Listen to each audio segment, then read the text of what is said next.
Hi, I'm Maurice Patton with Cirillo. Welcome to our Friday, January 18th edition of the Tennessean's Game Time webcast covering high school sports in Middle Tennessee. Going to get you guys headed in the right direction here over the next week for some prep action. Starting tonight, got a big game down in Murfreesboro, Chip, and it seems we've said that the last couple of weeks on the girls' side, but got the top two teams not just in our mid-state top 10 poll, but in the state's AAA poll as well, with Riverdale going over to Blackmon, going across 96 over there. Both teams 18 and 0 overall. Both teams 3 and 0 in the district, and both of them poor Oakland. Oakland's 15 and 2 down there, and they're in third place in the district, and they're 1 and 2 in the district. But this game here, I think, has been anticipated for about the last month and a half, 2 months, maybe as long as far back as the start of the season. Riverdale coming off a state championship in AAA, and Blackman's really gotten a boost from some freshman talent. Went over and saw them Friday night against Oakland, and I'd heard a lot about Crystal Dangerfield, the freshman point guard, but they've got another freshman up front in Jazz Bonds as well, who is drawing some looks at the collegiate level already. Holly Warlick from UT was over there that night, and there was some speculation as to who she was over there to see, but it's going to be a good ball game. Can anyone beat Riverdale, do you think? Or Well, we'll find out. ask me at the end of the night. This will be the first time, at least the first time that these two play. They'll play at least once more over at Riverdale later on in the regular season, and I don't think it would surprise anybody if they met again in the District 7A finals and in the Region 4 AAA finals as well, and maybe even in the state tournament. So I think certainly Riverdale is that good, and I think Blackmon probably is as well. Obviously, that's the big game on either side. Friday night, Tuesday, we've got a boatload of big matchups. We've got the Battle of the Woods down in Williamson County with Ravenwood and Brentwood going at it, and Brentwood boys are ranked number 3 in our poll, and number 8 in the state, 17 and 2, 2 and 0, and you saw them, I guess, not too long ago against Hillsborough. Is that right? You know that? Yeah, and I think I came away with that thinking is they've had, believe it or not, they've had a lot of injury problems this year. Will Jones, maybe their best big man or one of their best big men, had a season-ending injury, and then now Cody Shelton has re-aggravated a knee injury, and Andy Shumpert is playing, but he's got foot tendonitis, so they got all kinds of injuries, and yet they just keep winning, and that's really a credit, I suppose, to the depth of the team, and also, of course, to Coach King. What a great job he does with them, and yeah, they just seem like one of those teams that no matter what happens to them, they put a new piece in there and find a way to win. Yeah, and I think people maybe expected them to drop off with the loss of Jack Montague last year. Seems like they've had another point guard step in there. Yeah, it's funny you say that because Coach King was just kidding, but he said he's forgetting who Jack Montague was because this sophomore James McPherson played so well the other day. He had one of the clutchest baskets I've seen this year.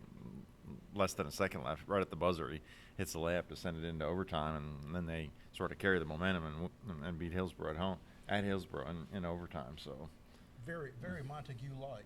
Yeah, it sounds like this kid's really going to be something. He hit a ton of free throws and just only a sophomore, so good things ahead for them at point guard. And the thing is, Ravenwood 10 and 8, 1 and 1 in the district, but the cliche, you can throw the stats and the records out the window when those two meet, and Patrick Whitlock will have that team ready for Brentwood every time they play. Yeah, one thing about this rivalry, I remember a few years ago I went to cover one of their games, and that year both teams kind of just had average records, and I wasn't really expecting that much from the game, and I get over to Ravenwood, and the place is just packed. There are cars everywhere, and here it was, they were probably both in the 500 range, and it was a huge, just because of that rivalry. It's a game they always look forward to, and great atmosphere. And this year with Brentwood having such a good record, and Ravenwood wanting to knock them off, I bet we'll see another big crowd out there for that one. Yeah, you talk about both of them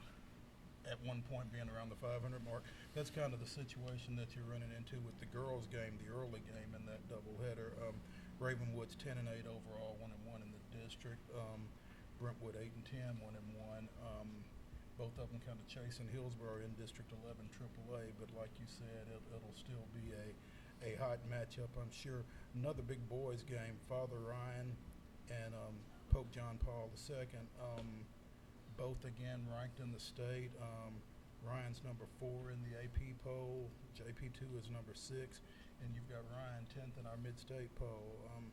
Big game in Division 2. Yeah, they're both near the top of that region, the region standings, and JP2 off to their best start ever, and they got a 6'7" kid, Josh Phillips, who you'll be glad to know signed with MTSU, and he's really Go Blue Raiders. yeah, he's a talented kid, but they also have some good guards to go with it. So this is a year where JP2 could make a run to the state tournament if everything works out for them. But Father Ryan, they're quietly there at the top of the standings, and Jamonte Graham sort of leading them, and this could go either way, I think. Jamonte signed with TSU, is that right? He was supposed to, and then on the day he signed, it didn't happen. So I'll have to check on that. I'm not sure if he ended up. It appears to be that's where he's headed, but I don't know if it's official yet. Okay, all right. And then another game in District 10 AA.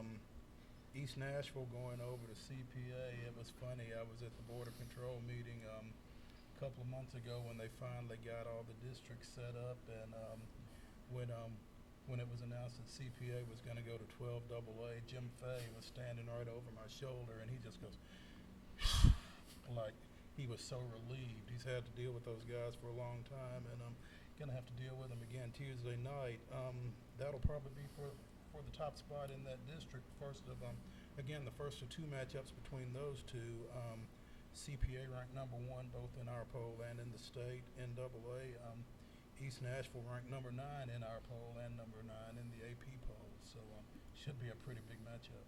Yeah, it's funny you mentioned Coach Fay. He had a really bold quote. I don't know if you remember, but the first time they met, East Nashville led by 10.5, and then CPA rallied and beat them 73-61. But after the game, Coach Fay said something like, we're as good as they are, and we're going to beat them at some point, which is really a bold statement. But to his credit, he has a good team, and they're probably capable of it. But it's just CPA is so loaded this year. But they had the 10-point lead at half, so they could possibly live up to that prediction. Like you said, CPA so loaded and so balanced, and bunch of juniors, not a senior on that team. You've obviously got Jalen Lindsey that everybody's heard of, but you've also got Jake Alsmiller opening things up from behind the 3-point line. So they've got a lot of offensive weapons and a lot of things that keep Fay and some other coaches awake at night. Thursday, get to the real hardwood, I guess, or the hardwood and oil with the state bowling tournament over at Smyrna Bowling Center starting up.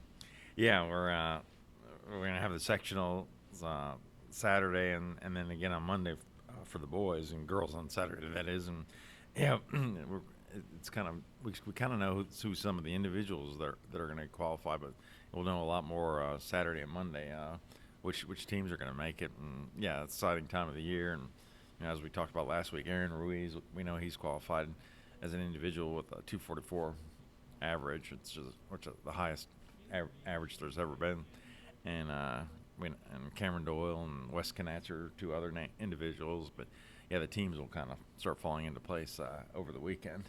Okay, all right. And Mid-State got shut out in the team competition last year. Is that right? Yeah, although I should say that Columbia came in second. And if I remember right, it was a super close match with Soddy Daisy, Columbia boys that is, and Harperthal and JP2 girls usually have good teams, and DCA usually has good teams, and I'm sure we'll have a few teams that'll make a run for it.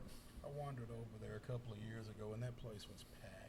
It's if you've never had a chance to go to a high school bowling event, this would be a good one to go to. I'll warn you, it's a little disjointed. You walk in there and you see all those folks, and if you're looking for somebody in particular, it's kind of tough to find them. But it's an interesting atmosphere. Yeah, it's not like golf where there's all quiet on the green. The kids are, making a lot of noise, and I think some of the teams even bring cheerleaders. And I remember one year there was a snowstorm and the roof caved. Unfortunately, that was in the middle of the night when no one was there. But That was kind of scary when you read about that late after it happened. Yeah, hope we can avoid that this time around. Yeah, well, keep our fingers crossed on There that one. you go. Hey, that does it for this week's Game Time. Like I said last week, go check out a high school sporting event somewhere, and we'll see you next Friday.